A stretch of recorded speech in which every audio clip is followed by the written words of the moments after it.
Maylin. I'm Mackenzie. Hi. I'm a first year social service worker student at Durham College, and I'm also within the counseling service you have applied for. So before I get into the counseling part, I just have some legal stuff to go over. Is that okay? Yep. Okay, so I'm just gonna read it off to you. So Durham College Counseling Service is a free voluntary program. Individuals with one-to-one personal support from a student counselor in training who is currently studying in the social service worker program. If you agree to participate in the service, we commit to do our best to try and assist you in working towards any goals you identify. However, please understand that while most individuals do benefit from our service, there are factors we cannot control, and therefore we cannot guarantee your circumstances will improve. The length of improvement in the service is your decision. We will commit to continue working with you as long as you feel it is being helpful. In addition, your involvement and the information shared with me is confidential, meaning I will protect your personal information in all cases. So I just have some cases that if it happened to either you or I, that I would have to share your information, so I'll read those off to you. So the first one is a release of information form has been signed by you, allowing personal information to be shared with with my agency and other organizations. Information about myself or you is subpoenaed to the court, and then another one is you're suspected of being at risk of harming yourself or another person. Any situation of a suspected child abuse, neglect, or domestic violence in the presence of a child will be reported to the local child agencies, like for example CAS. And then the final one is report of being sexually abused by a regulated health professional, which could be a doctor, psychiatrist, anything like that. So by signing this form, you have indicated that you understood everything we went through, and do you have any questions before you sign? No. Okay, so you want to just sign there? Great, thank you. So now that is done. So what made you come in today to come and see me? And also, is it okay if I take notes? Yes, that's Okay. fine. Well, it's a lot of things. So over the last 4 years, I've had a lot of stuff go on in my life. Actually, 4 years, I guess. So my mom died, and I was going through the process of having weight loss surgery, and she died in the June, and I had the surgery in the August, and she was my buddy. So that was quite devastating. And then I had the surgery, and then the next year I had a hernia surgery, the next year I had a knee surgery, and the next year I had another knee surgery. Mm-hmm. So I haven't really had a lot of time to process not only my mom's death, but the weight loss surgery. That was a big one for me. I was 400 pounds, and so I still kind of live my life like that 400-pound person. In my head, I'm still that 400-pound person. So, but I don't want to be. The reason I had the surgery was not only for health reasons, but was to be, quote unquote, a normal person again. And, I just don't know how to get past my head, I guess. Yeah. I just, look in the mirror and I see that woman that, was afraid to go out because she might break a chair, go out because she couldn't fit in the booth or anything like that at a restaurant. So I don't know, I just want to be able to be a normal person, be able to go out and everything like that. Okay. So you said that your mom was your main supporter. Yes. So for the other surgeries, did you have anyone else that supported you? My sister and my dad, they my kids too, they were there for me, but my sister's kind of been my rock since my mom passed away. Okay. And have you done any, have you tried going out and experiencing with anybody who you're close with? No, not really. I yes, I'll go out to a restaurant and that, but I feel very uncomfortable still in public, and I just feel like all eyes are on me when I walk out. So I pretty much stay at home. That's what I usually do. Do you have anyone that could take you out to try to get you out of your comfort zone? Probably my sister, yeah. Mm-hmm. She does try to get me out, but I always have an excuse. I always have an excuse why I can't go anywhere.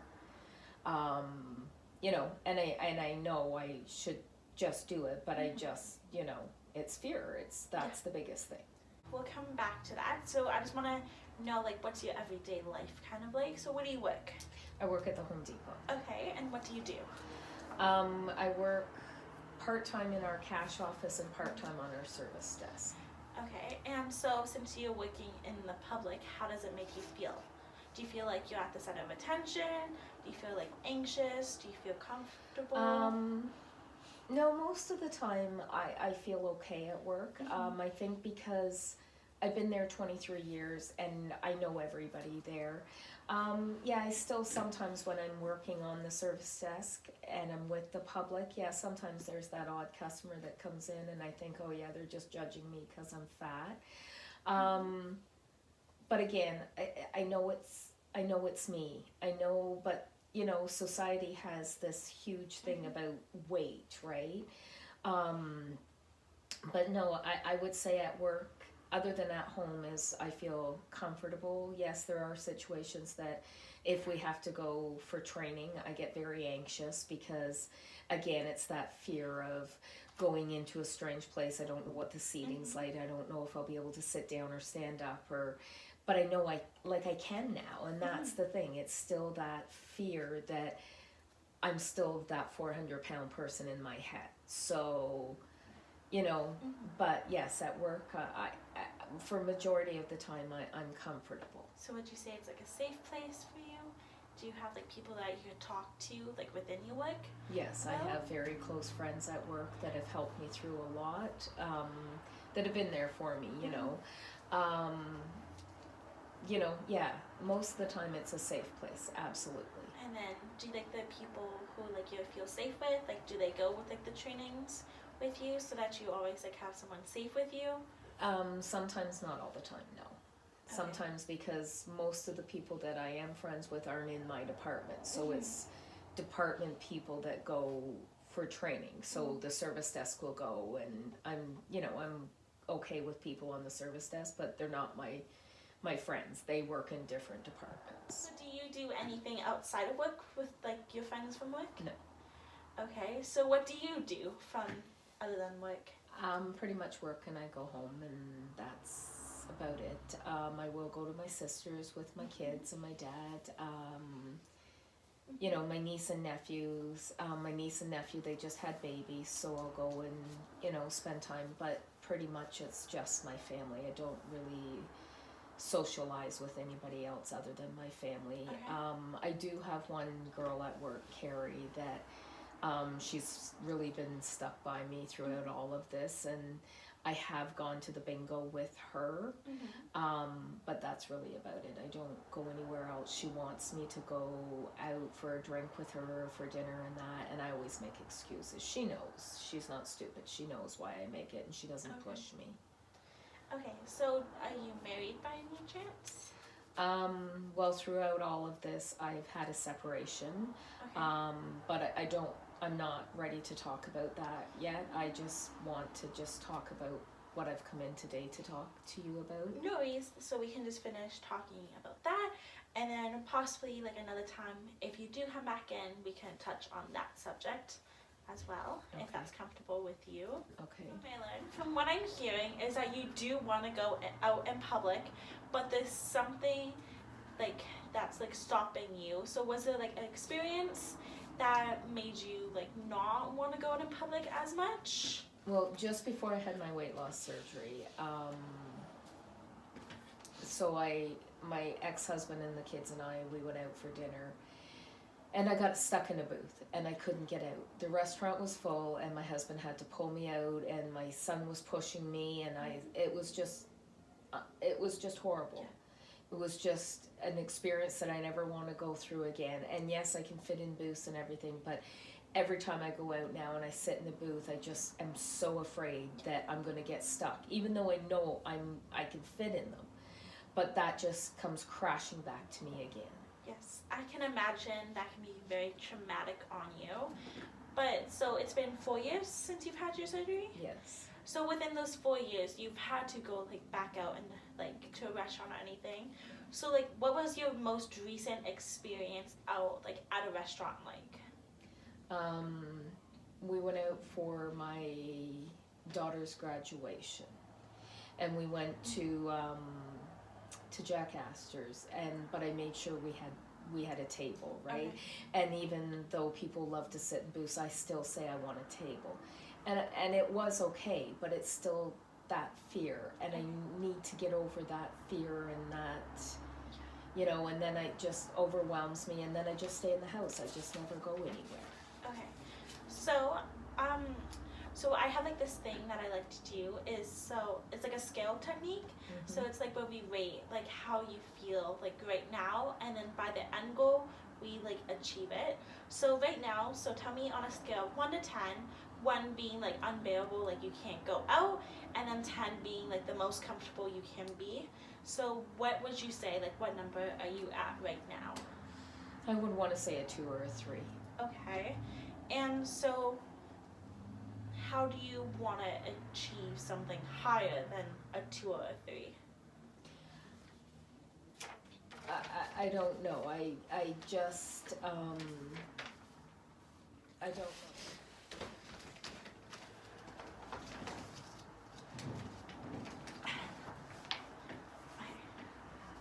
So after listening to you and like getting understanding of like your story and that, so like it's clearly like your situation clearly has been going on for like quite a while now. So I was just wondering, what prompted you to come in to see me today? Well, not only do I want to, you know, get this under control, but my daughter's turning 19 in July. Mm-hmm. She wants to go out drinking, and she wants me to come with her, and you know, my anxiety, it just screams no, I don't want to do that. But again, I don't want to say no to my daughter either. Okay. So, you know, she wants to go bar hopping, and that's something that just scares me to death. But I love my daughter more than I love than I'm afraid of going out. But I need to get it under control, and I'm not sure how to do that. And, you know, I'm sick of not, like I lived in a cocoon when I was 400 pounds, and I'm not now, and I need to get out of this. I need to get out of my head is basically what I think. Okay. So you said that you're close with your sister. So has she like offered to take you out anywhere or anything, or anything? We have gone out. Like we will go out shopping and that. And I think my biggest thing is like restaurants, I guess, is my biggest fear because of that experience. Okay. And you know, going into that kind of situations, if it's somewhere where I'm just walking around and, you know, Okay. I'm not as stressed as going into like a public place where I'm walking through like a restaurant and everybody's looking at me, and I just, you know, and that's what my daughter wants to do, is to go out to that kind of situation. And I know I'm going to be stressed beyond anything, and add alcohol, and, you know. So when's her birthday? July. Okay, so it's now March. So I was thinking of like maybe we could set some goals to reach up till July, if that's okay with you. Okay. Okay, so I want like to work with you to create these goals. So do you have like any idea of like what we could start off small and then work our way up?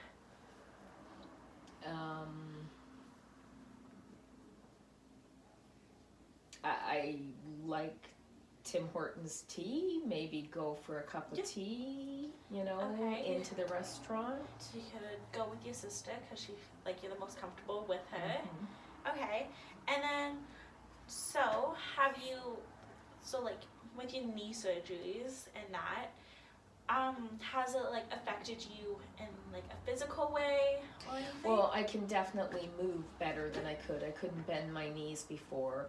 I am doing some, you know, exercise at home, but I would love to join a gym. Okay. But again, it's that judgment, right? Yeah. Like you go into a gym and there are all these skinny young people, and Have you thought of maybe joining like an all women's gym? well, I have Googled it, but again, you know, all the pictures on the website are all these skinny, young, beautiful women. Well, I'm not that. Yes. So there is gyms that like offer like mature like women that you could possibly join. So maybe you could do something within that, like researching it or anything. Yeah, I never thought of doing something like that. Okay, and then so the last goal, I want to set 3. So the last one is like a bigger goal that I want to reach by the end of this. So which would be probably like your daughter's birthday. So what's something that we could like achieve? Like, would you want like?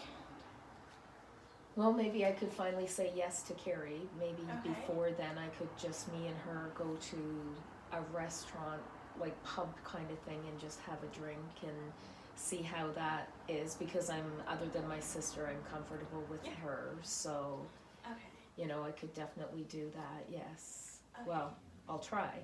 Yeah. Okay, sounds good. So I just have a question for you. So if you woke up tomorrow and all of your problems would disappear, what would have changed in your life? I think I would have, you know, I wouldn't be fat. I wouldn't have these anxiety, and I would just live life. I just want to be able to go out into public without that anxiety of people looking at me, judging me. I know people judge people, but you know, when you've been severely overweight, they treat you differently. People they think you're stupid. They think you're, you know, so, you know, I would definitely be quote unquote a normal person, I think. Okay.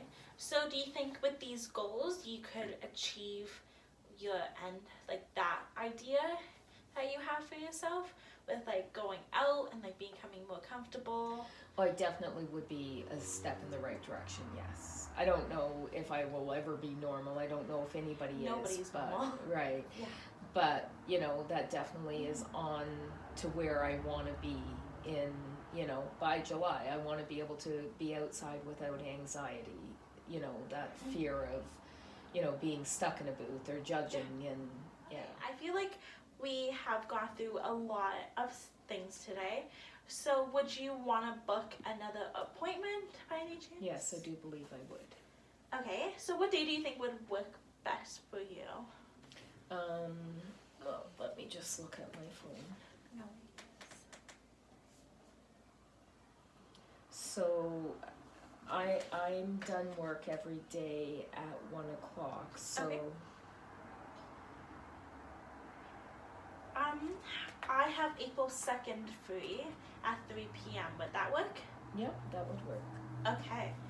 So, by our next session, I want to complete like your first goal, which is going to Tim Hortons with your sister. So, do you think you will be able to achieve that goal, or do you think you'll need more time? No, I think I should be able to achieve that goal, or at least try to. Okay, and then so my end goal with you is to be able to go out with drinks for your daughter's 19th birthday, and like being able to feel comfortable in like your surroundings and where you are. So by like every session, I want to complete a goal, and we'll make new goals as we go along. Is that okay? Mm-hmm. And then our final goal, which is going out, will always stay the same. So we just changed like the 2. Okay. Okay. Yeah. I'm glad you had the courage to come in to see me. I know it can be overwhelming. So before we end, I just want to see how you are feeling after. I actually feel pretty good. I think I can go for tea. I hope I can go for tea. Well, I have to, because, you know, my end goal is my daughter, and she's the world to me. So, you know, I have to do this, not only for myself, but for my family. So yes, I'm feeling pretty good. I am glad that I came in. I almost phone canceled this morning. So, you know, I think it's a step in the right direction. That's good. So it looks like our session has come to an end. And I have all the confidence that you'll meet the first goal, which is going to get tea with your sister. And it was a pleasure meeting you, and I'll see you April 2nd at 3 p.m.